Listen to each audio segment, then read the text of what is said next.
Well, ladies and gentlemen, we've got an update on the 2026 midterms when it comes to the idea of redistricting, or in some cases, gerrymandering certain states, specifically looking at Ohio in terms of maybe a more favorable redraw for Republicans. And then also Wisconsin, we know the Supreme Court election, the fact that the Democrats got the majority in the Supreme Court. People were wondering, would they redraw the map and make it more favorable for Democrats? Well, at least according to the recent news, it doesn't look like that will be happening.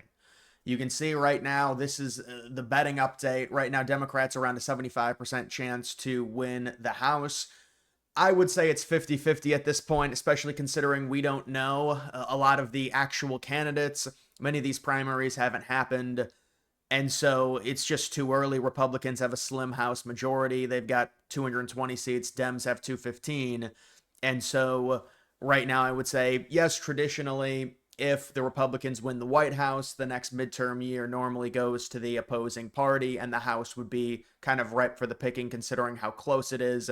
Although, if you look at recently, I mean, Dems were sitting 84, 85% chance to win the House. It's gone down since mid-April, which really, you look at mid-April to today, what's really happened that should bring them down 10 points? Betting this early, it's kind of irrelevant to look at. I would say it's 50-50. That's just my neutral look. And then you can also look at the Senate control, which I would say is probably about 90-10. They've got it at 72-27. Republicans have 53 seats in the Senate. There was some big news about Tom Tillis not running again, and so we'll see maybe Laura Trump in North Carolina. That's going to be maybe a little bit of a tedious seat for Republicans to hold, but sitting at 53, possibly there's a few flips for Republicans as well, or at least one flip to maybe to go up to 54 seats. But I would say it's about 90-10 based off of the races in 2026. It's kind of a shame Brian Kemp probably not running against Ossoff.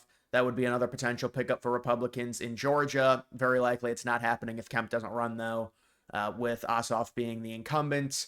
Either way, we're going to take a look at the House. You can see Republicans weigh how ruthless to be in terms of redistricting. How aggressive will Ohio Republicans be when it comes to drawing new lines for the 15 congressional districts ahead of the midterms? Right now, Ohio has 10 Republican and 5 Democrat in terms of their seats. Ohio's unusual redistricting laws mandate a redraw ahead of 2026 because the current map passed without bipartisan support. And so right now it's 10-5, and Moreno is in this, who was just recently elected. He said that we're probably going to end 12-3, so that potentially could be an addition of 2 seats for Republicans when it comes to the House. Now, if you look at the split in terms of Democrat versus Republican in Ohio, and you want it to reflect off of the congressional seats, then yes, maybe it is 10-5. Maybe it is 9-6, because Ohio, you look at what it's done the last 3 election cycles, it's gone to Trump. Recently, it's about an 11-12 point advantage for Republicans. Moreno won by a little bit less, but still, I mean, this is a plus 10 Republican state. And so Dems will say, well, if it's a plus 10 Republican state, maybe it only should be 9-6. Maybe it should be 10-5. If it's 12-3, that's clear gerrymandering. Well, both parties do this. This is just something that happens. And so if they're able to change it to 12-3, that's going to be an addition of 2 seats. It's going to knock off 2 Dem seats. That's going to be a swing of 4 overall seats for Republicans when it comes to potential redistricting. You can see the timeline. Ohio Republicans will now start the deliberations over the summer. And then there was also a link to this article, this about a month ago. Can the White House force a new map on Texas Republicans? The White House is exploring having Texas redraw its congressional map to create more GOP-friendly House in 2026. And this is understandable. You've got a slim majority. We know, I mean, outside of 2022, and a lot of that was because of the ruling in the summer, the Roe v. Wade is what I'm talking about, that really galvanized Dems. You look at the generic ballot, Republicans still won 2022 midterms. They're saying, well, maybe we can redraw in Texas. Maybe we can siphon off some seats there. You're trying to find avenues to make sure you can keep, because you think you're going to keep the Senate. You've got 53 right now. You look at the races that are up in 2026, you're very likely to keep it. And so you're looking for avenues. Maybe you're able to redraw 2 pro-Republican districts in Ohio, maybe Texas as well. Redistricting is always uncomfortable for the members, but the situation is especially so. Republicans control 25 of the state's 38 districts. Incumbents would need to give up reliably red votes to create more Republican districts, right? And so that's another dynamic at play. You're talking about maybe some of the districts becoming a little bit more light red, I guess in this case, if you're talking about redrawing and trying to spread the Republican vote around in a strategic way that allows, instead of one district going 80-20 Republican and another district going 60-40 Dem, we'll take the 60-40 Republican in both districts.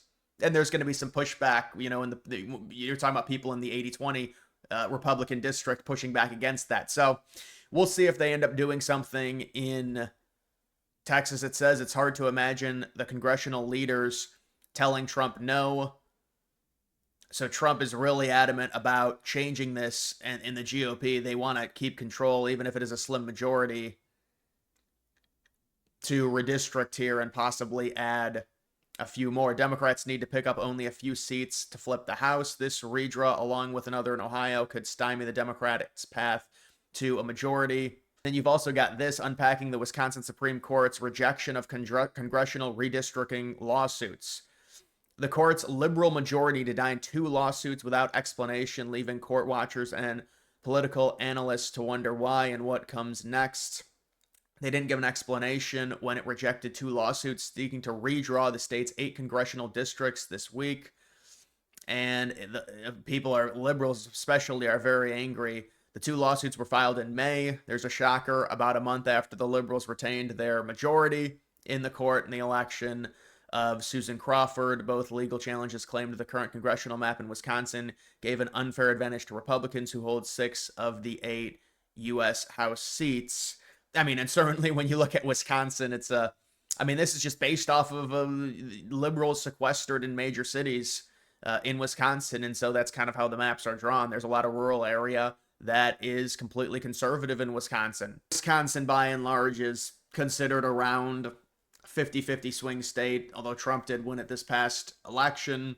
There's been some other races that have gone to the Democrats. One of the suits claims Wisconsin's House is gerrymandered, violates the state constitution as a result. The other is focused on mathematics and said the current congressional map is unconstitutional because of the small dividend of population between House districts. Both challenges also focused on the least. All right, so basically they're saying they're not going to hear it. And the question is, will they actually be able to redraw this that could give... the fear-mongering when Musk came in and everyone, they said, well, it's going to take 2 seats away from Republicans, I would imagine. And so we'll see if that ends up happening. But this is big in terms of this not happening. These are big developments. You're talking about Texas redrawing, maybe a few seats for Republicans. You're talking about Ohio redrawing, Moreno saying maybe a few seats for Republicans. Wisconsin, even after the Supreme Court election, which a lot of people said was very, very bad, and it was going to cost Republicans in redistricting at least 1 or 2 seats. Maybe it's not happening with them throwing away this both of these lawsuits, both of these legal challenges. And so you go back to the election betting, this is potentially going to be a fact. This is the Senate. But you look at the House, which is really what I think people are interested in. Most people think Republicans are going to keep House control. I thought I clicked on that. Most people think Republicans are going to keep the Senate. So what happens with the House? If some of these get redrawn, some of these districts get redrawn, I would imagine these odds would change. There are a lot of elections in the House, so it's hard to say. Well, if both Ohio and Texas get redrawn, Republicans for sure are going to keep the House. You can't really say that, but there's a better chance of it. Right now, still, I would consider over a year away, very, very long time in terms of saying one way or another. But based off of the elections that are happening and are not happening in the Senate in 2026 and the current control the Republicans have, I would be very surprised if Republicans lost the Senate or even went down to 51 seats. The House is a different story right now. Very slim majority for Republicans, possibly redrawing. Democrats maybe opting not to redraw in Wisconsin. There's a potential avenue for a victory and also just more of a Republican. I do think with where Trump is going right now, and you also take a look at Trump taking account into the midterms when it comes to some of those Medicaid cuts not going into effect until January 1st of 2027. There's an onus on, and there's an emphasis within the administration to keep the House. And some of these redistricting situations are going to be very key because of the slim majority right now. And so we'll have to see what ends up happening. But guys, make sure you like the video down below. Also follow me on X. Link to that's always in the description.